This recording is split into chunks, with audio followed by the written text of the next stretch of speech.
വിദ്യാർത്ഥികൾക്ക് നടന്നു പോകാനായി നിർമ്മിച്ച നടപ്പാത കാടുകയറി ഇഴജന്തുക്കളുടെ കേന്ദ്രമായി മാറി.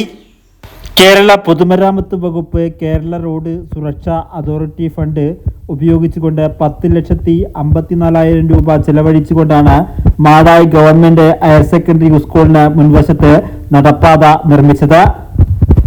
ആ നടപ്പാതയുടെ ദൃശ്യങ്ങളാണ് നിങ്ങൾ ഈ കാണുന്നത്.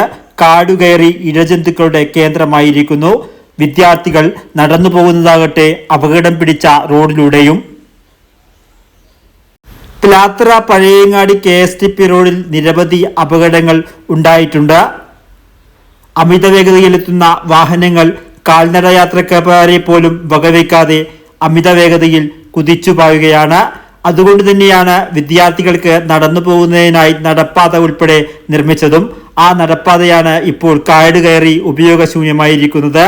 അടിയന്തരമായും നടപ്പാത കാട് വെട്ടിത്തെളിച്ച് ഉപയോഗപ്രദമാക്കണമെന്ന ആവശ്യം ശക്തമാണ്. വർത്തമാന ന്യൂസ് പഴയങ്ങാടി.